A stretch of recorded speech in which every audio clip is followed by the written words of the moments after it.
मस्जिद के बाहर हनुमान चालीसा पढ़ा जा रहा है। बाहर ही क्यों पढ़ा जा रहा है, कहीं भी पढ़ लो और जगह। जानबूझ के मस्जिद के आगे पढ़ा जाना या मंदिर के आगे मस्जिद को मानने वाला कोई इस तरह की हरकत करे, ये सारी गुंडागर्दी है, बदमाशी है, ये देश सहन नहीं करेगा। जो अपने आप को हिंदुओं का ठेकेदार बता रहे हैं, मैं तो कह रहा हूँ वो हिंदू भी नहीं है। ये जो हिंदुओं के ठेकेदार है, इन वाला हिंदू तो हमारा नहीं है। हिमाचल के शिमला से कुछ तस्वीरें सामने आती हैं। सड़क पर बैठे हुए ये लोग जो है विरोध प्रदर्शन कर रहे हैं, और ये विरोध प्रदर्शन किसी जॉब के लिए, किसी कारोबार के लिए, महंगाई बेरोज़गारी के लिए नहीं है, बल्कि एक मस्जिद को अवैध बताकर तोड़ने के लिए विरोध प्रदर्शन है। और सिर्फ मस्जिद को तोड़ने की बात नहीं, बल्कि मुसलमानों को वहाँ से भगाने की बात, पाकिस्तान भेजने की बात, इस तरह के नारे लगाए जा रहे हैं। और ये शिमला में हो रहा है, जो कि हिमाचल में कांग्रेस की सरकार है। सुप्रीम कोर्ट के एडवोकेट बलराज मलिक जी हमारे साथ हैं। सर, बुलडोज़र की राजनीति जब होती थी, घर गिराए जा रहे थे, तो ये आरोप था कि जहाँ पर बीजेपी शासित राज्य हैं वहाँ पर बुलडोज़र चल रहा है। अब कांग्रेस शासित राज्य में भी बुलडोज़र की मांग हो रही है और मस्जिद गिराने की मांग की जा रही है। किस तरह से देखते हैं? ये तो यहाँ जहाँ भी इस तरह की मांग हो कि फलां चीज़ अवैध है, ये वो है, इसमें नारेबाजी करने की कोई ज़रूरत नहीं। अगर किसी को कोई शिकायत है, पहले प्रशासन के पास जाए, उसके बाद कोर्ट में जाए। कोर्ट डिसाइड करेंगी कौन वैध है कौन अवैध है। सरकारें डिसाइड नहीं कर सकती। सरकार हो चाहे सीएम हो चाहे पीएम हो, ये डिसाइड नहीं कर सकते कौन सा मंदिर वैध है कौन सी मस्जिद अवैध है। That is nonsense. बहुत सारे मंदिर दिल्ली में भी छोटे छोटे मंदिर बने हुए फुटपाथ पे, जो लोगों को रास्ता रोकते हैं, इसका मतलब सारे अवैध हैं। जो ताज़े ताज़े बने हैं, जो इतने हिस्टोरिकल भी नहीं है। इसलिए किसी चीज़ को भी अवैध ठहराना ये कोर्ट का काम है, सरकारों का काम नहीं है। पर सरकार के रहते वहाँ पर मस्जिद के बाहर हनुमान चालीसा पढ़ा गया, वहाँ पर गिराने की मांग लगातार हो रही है। ये फ्रॉड है। ये जो भी कर रहा है, मस्जिद के बाहर हनुमान चालीसा पढ़ा जा रहा है। बाहर ही क्यों पढ़ा जा रहा है, कहीं भी पढ़ लो और जगह। जानबूझ के मस्जिद के आगे पढ़ा जाना या मंदिर के आगे मस्जिद को मानने वाला कोई इस तरह की हरकत करे, ये सारी गुंडागर्दी है, बदमाशी है, ये देश सहन नहीं करेगा। और ये किसी के लिए भी ठीक नहीं है। इस देश में रिलीजन के नाम पे एक दूसरे को चिढ़ाना, एक दूसरे से वैर रखना, ये संविधान सम्मत नहीं है, संविधान के खिलाफ है। कोई भी किसी को भी ये इजाज़त नहीं है, चाहे देश का चीफ जस्टिस हो, चाहे देश का प्राइम मिनिस्टर हो, चाहे मुख्यमंत्री हो, चाहे बड़े से बड़ा ब्यूरोक्रेट हो, किसी को इसकी इजाज़त नहीं है। एक आदमी के साथ नफरत का आधार उसकी जाति या रिलीजन को बनाना, ये संविधान के खिलाफ है, मानवता के खिलाफ है और भारत की सभ्यता संस्कृति के खिलाफ है। पर जिस तरह से देख रहे हैं देश भर में एक चलन सा हो रहा है, ये क्या अलग अलग राज्यों से ये चलन कहाँ से आ गया? किसको चिढ़ हो रही है, मंदिर से या मस्जिद से या गिरजाघर से या गुरुद्वारे से? कौन है ये लोग चिढ़ने वाले? सो कॉल्ड रिलीजन के ठेकेदार हैं, जिनको मैं धर्म नहीं कहूँगा, ये संप्रदाय के ठेकेदार लोग हैं। कहीं ना कहीं इसके पीछे साजिश है और कहीं ना कहीं इसके पीछे कोई और हाथ होता है। इसका कारण कोई जानबूझ के इकोनॉमिक बेनिफिट उठाने के लिए हो जाता है, कोई जानबूझ के सोशली या पॉलिटिकल बेनिफिट उठाने के लिए होता है। इस तरह के झगड़े, रिलीजन के झगड़े कहीं ना कहीं शरारतपूर्ण हैं। ऐसा कोई भी झगड़ा कोई भी हो, इसके लिए पूरे राज्यों में और पूरे देश के अंदर विशेष ट्राइब्यूनल होने चाहिए और जिसमें जाने माने इज्जतदार लोग उसके मेंबर बनने चाहिए। इस तरह के सारे डिस्प्यूट पहले वो लोग देखें, वो रिपोर्ट बनाएं, वो सही बातों को रखें। और इस देश का जो कलेश है, ये गोरख धंधा जो रिलीजन और संप्रदाय के अंदर विद्वेष फैला के राजनीति की जा रही है इस देश में, इसमें पूर्ण विराम लगाने की ज़रूरत है। ये इस देश की ज़रूरत नहीं है, ना ये देश में चलेगा। कोई आदमी हिंदू मुसलमान करके, हिंदू ईसाई करके, ईसाई या सिख करके जो अपनी रोटियां सेकने की उम्मीद में बैठे हैं, वो चुपचाप, उनको ये इससे कोई बेनिफिट होने वाला नहीं। वो देश द्रोही लोग हैं, देश के दुश्मन लोग हैं, वो देश के खिलाफ मानसिकता है। ये इस मानसिकता को पूर्ण विराम लगाना होगा। देश में इसके लिए कोई जगह नहीं। पर देखा जा रहा है कि जो रिपोर्ट डाल रहे हैं न्यूज़ चैनल, वहाँ पर पहुँच गए हैं, वहाँ पर घर में जाकर बात कर रहे हैं महिलाओं से, तो कह रही हैं हमें डर लगता है, शुक्रवार को भीड़ हो जाती है, मुसलमानों की तादाद बढ़ रही है। इसका मतलब फिर ये मुसलमानों को भी कहना पड़ेगा कि जब कोई जुलूस होता है हिंदुओं का, हमें भी डर लगता है।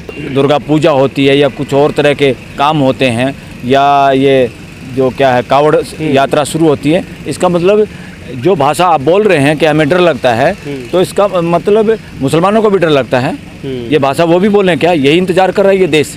This is nonsense. आदमियों से डरना किसने सिखाया आपको? कौन है ये जो जहर भर रहा है कि आपको आदमियों को देखते डर लगने लग जाता है? पहले इस देश में सिखों को बदनाम करने की कोशिश हुई, कोई भी पगड़ी वाला दिखाई देता था उसको आतंकवादी बोलने लग गए थे लोग। आतंकवादी इस तरह की भाषा इस देश ने अपना ली थी। कौन थे बदमाश इसके पीछे, कौन थे इस बात को फैलाने वाले, जहर फैलाने वाले लोग? ये वर्णवादी व्यवस्था वाला लोग हैं जो इस देश में हिंदुओं के ठेकेदार बन रहे हैं। ये जानबूझ के, इनके पास अच्छाई तो कुछ है नहीं और अपनी पुरानी सड़ी परंपरा को, ये हिंदुओं के ठेकेदार नहीं है ऐसी मानसिकता। जो अपने आप को हिंदुओं का ठेकेदार बता रहे हैं, मैं तो कह रहा हूँ वो हिंदू भी नहीं है। तो हिंदू नहीं है, हिंदू नहीं है, क्योंकि हिंदू तो उनके तो हिंदुओं को जगा रहे हैं। हिंदू तो की उनकी बातों से वो अपना बिजनेस कर रहे हैं, अपना धंधा कर रहे हैं। ऐसे लोग जो जगाने की बात कर रहे हैं वो जगा नहीं रहे, गुमराह कर रहे हैं और लोगों को ऐसी बातें मानने के लिए मजबूर करना चाहते हैं जिसका कोई इतिहास नहीं, जिसका कोई एविडेंस नहीं।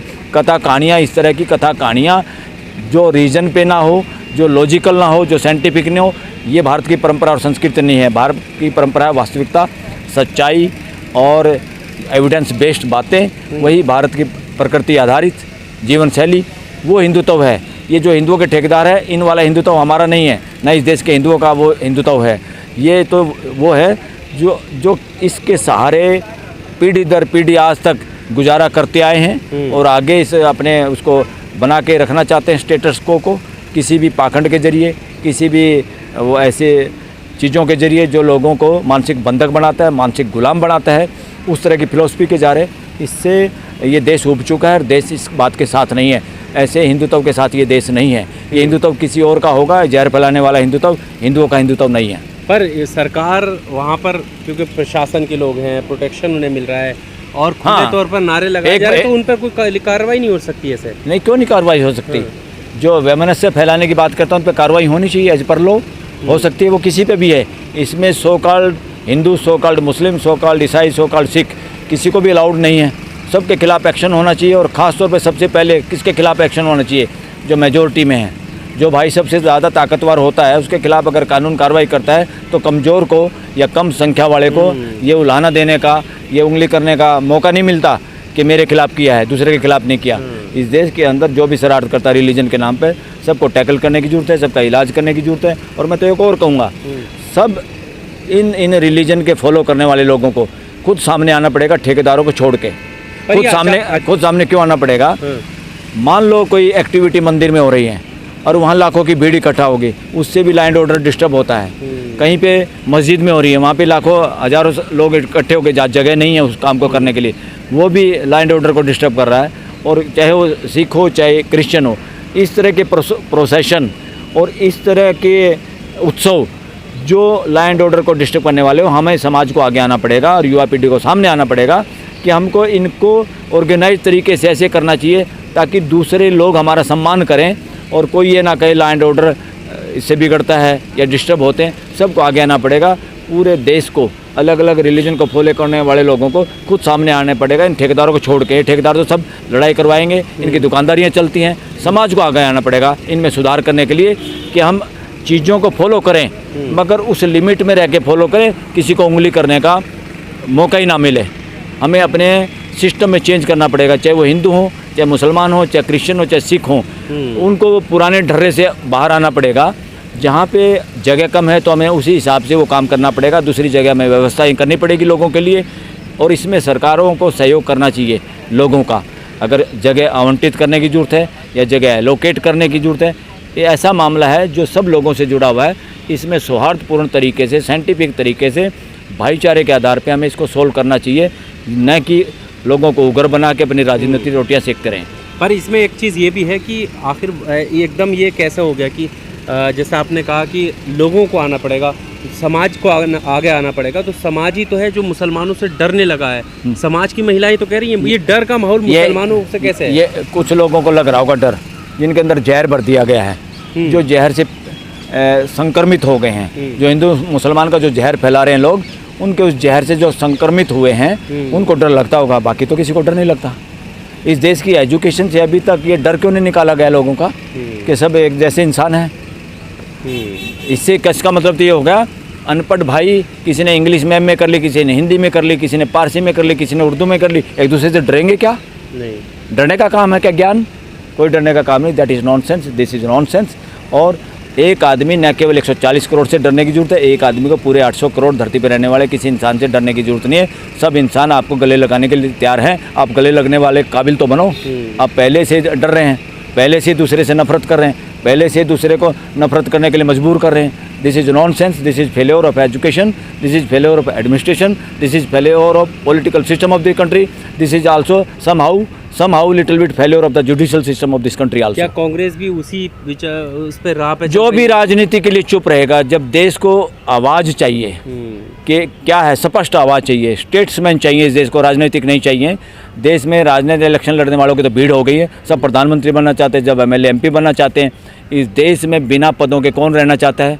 जो आज को भी ध्यान में रखे, आने वाली पीढ़ियों का, अपने बच्चों का कल का फ्यूचर भी ध्यान में रखे, तो वो कौन लोग हैं? स्टेट्समैन जितने भी देश में, उनको सामने आने की ज़रूरत है, समाज सेवी संगठनों को और ऐसे लोगों को जो इस तरह की बात को स्पष्ट रूप से बोल सकते हैं। इन पॉलिटिकल लोगों के, जो इलेक्शन लड़ने वाले लोग हैं, ये एक तरह से कुछ हद तक नपुंसकता के शिकार हो जाते हैं, क्योंकि इनको वोट दिखाई देती है और वोट के पैमाने पे ये अपने फैसले लेते हैं, अपना मुंह खोलते हैं, अपनी जुबान खोलते हैं, तब ये टट्टर करते हैं, वरना इनमें दम नहीं। ऐसे इशूज़ पे सबसे पहले बोलने की ड्यूटी बनती है सब पॉलिटिकल लोगों की।